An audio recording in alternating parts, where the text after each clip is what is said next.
So Rangamarthanda విషయానికి వస్తే sir, question ఏంటంటే వై రీమేక్ అండ్ వై ఫ్రీమేక్ అనే కాంటెక్స్ట్లో చంద్రలేఖ ఫస్ట్ రీమేక్ మీద మొట్టమొదటిసారి అఫీషియల్ రీమేక్ చేసింది. ఇప్పుడు రంగమార్తాండ, మధ్యలో అంతఃపురం ఒక్కటి ఫ్రీమేక్. అసలు కృష్ణవంశీ గారు రీమేక్ చేయాల్సిన అవసరం ఏముంది?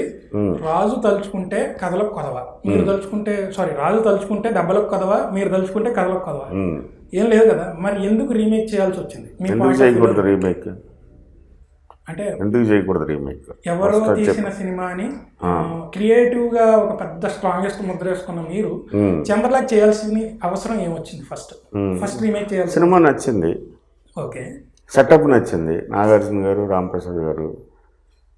సో ఈ సినిమా బాగుంటుంది తెలుగులో.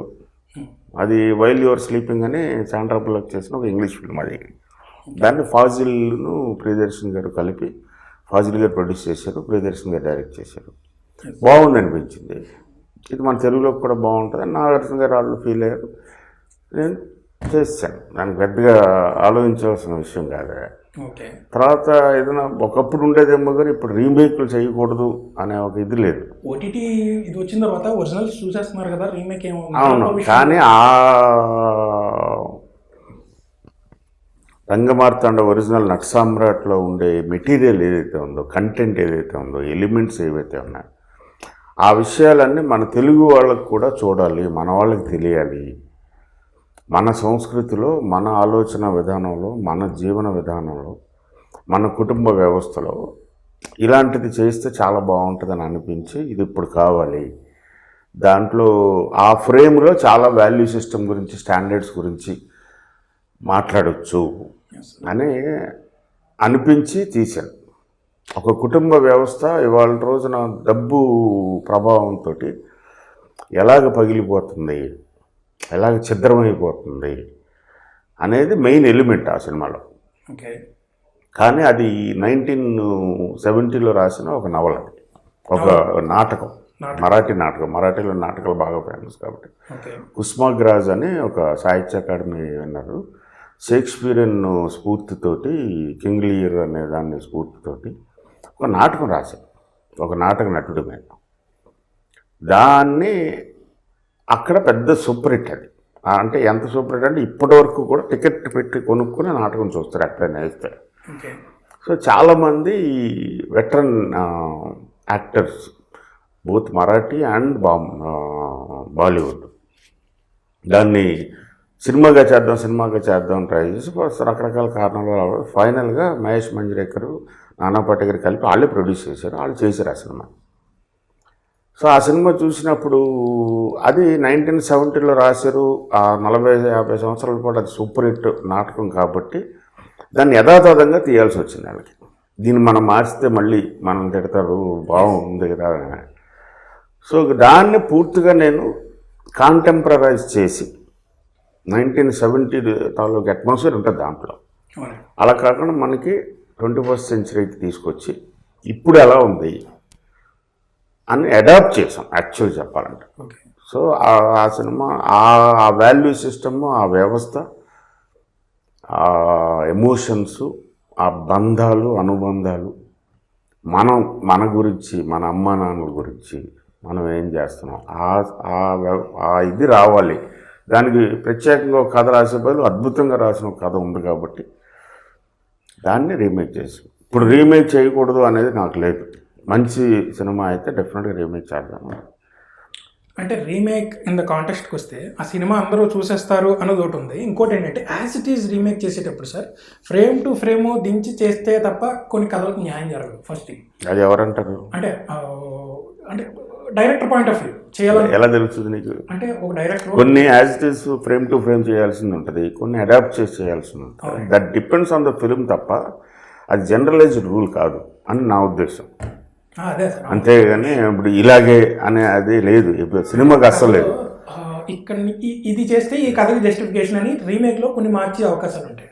కొంతమంది ఏంటంటే హీరోలు తన ఇమేజ్కి తగ్గట్టుగా సరైన కథ ఉంది, దీన్ని ఏమాత్రం మార్చకుండా తీస్తే తనకి ఇంకో సూపర్ హిట్ వస్తుందని హీరోలు ఇనిషియేటివ్ తీసుకుని ఇవన్నీ మీరు అనేసుకుంటున్నారు ఇక్కడ కూర్చుని. చేసుకుంటారు కదా. అదే ఇక్కడ కూర్చుని అనేసుకుంటున్నారు. అవి చేసేవాళ్ళు చెప్తే రాఘవేంద్ర బోల్డ్ రీమేక్లు చేశారు, చాలా అద్భుతంగా చేశారు ఆయన. One of the best is 16 వయసు. చాలా చాలా చాలా గొప్పగా చేశారు. తర్వాత పిన్సెట్ ఎవరేజ్ గారు చాలా రీమేక్లు చేశారు, కోటి రామకృష్ణ గారు చేశారు. సో వాళ్ళు అడాప్ట్ చేశారు ఫ్రేమ్ టు ఫ్రేమ్ రీమేక్లుగా. తర్వాత కొంతమంది ఫ్రేమ్ టు ఫ్రేమ్ రీమేక్లు చేస్తారు. అది అక్కడ ఇండివిజువల్ డెసిషన్, అది జనరలైజ్డ్ రూల్ కాదు. సినిమాకు రూల్స్ లేవు, రూల్ లేవు.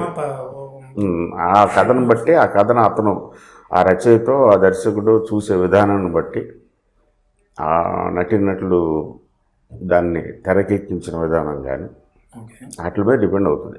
అందుకని ఫిక్స్డ్గా ఉండకూడదు, ఎప్పుడు ఓపెన్గా ఉండాలి, రిసెప్టివ్గా ఉండాలి. పసుపులేటి వెంకట బంగారరాజు గారు మీ పేరు. కృష్ణవంశీగా ఎలా మారారు? మీ నాన్నగారు పెట్టిన పేరు అనే ఒక చిన్న పొగరు ఎవరికైనా ఉంటుంది. సినిమా కోసం మార్చుకోవాల్సిన అవసరం ఎందుకు వచ్చింది? అంత అవసరం ఉందా? సినిమా కోసం మార్చుకున్నానని ఎవరు చెప్పారు నీకు? కృష్ణవంశీ అనే పేరు. అవును, సినిమా కోసం మార్చుకున్నానని ఎవరు చెప్పారు? మాకు నేను ఎప్పుడో డిగ్రీ, అదే తప్పు కదా. అలాగే నీ అంతా నువ్వు ఏదో ఒకటి ఎజ్యూమ్ చేసుకోవడం తప్పు కదా. సినిమా కోసం మార్చుకోలేదు, ముందే డిగ్రీలోనే మార్చుకున్నాను. మీరు అఫీషియల్గా గెజెట్ అయ్యే ఉంటాయి. అయినప్పుడు ఎందుకు మనకి? అదే ఇంట్రెస్టింగ్ సార్. 30-40 ఏళ్ళ క్రితం కూడా అనవసరం, నచ్చలేదు, మార్చుకున్నాను అంతే. పసుపులేటి వెంకట బంగారరాజు అనే పేరు కన్నా ఇంకా బెటర్ పేరు కోసం మార్చుకున్నాను. అది వంశీకృష్ణ అని పెట్టుకున్నా.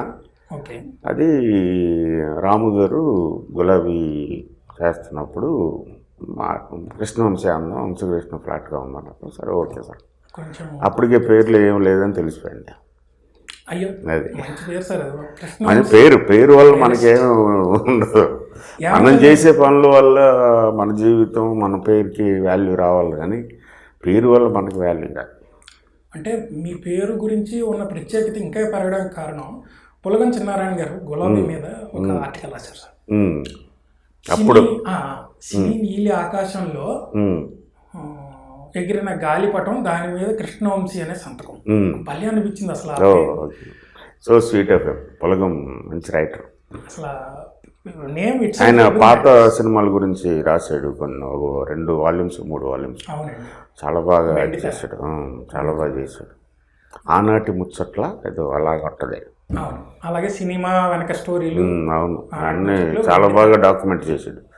హిస్టరీ కింద ఉంటుంది next generations. Creative short film మేకర్లు కావచ్చు, నవల్ రాయాలనుకున్న వాళ్ళు కానీ, సినిమా రాయాలనుకున్న వాళ్ళు కానీ. అవును, ఆదివారం వచ్చిందంటే చాలు సాక్షి మ్యాగజైన్ ఆయన రాయడం ఆపిన దగ్గర నుంచి మేము సేల్స్ తగ్గిపోయినని మాకు మేమే అనుకుంటున్నాం.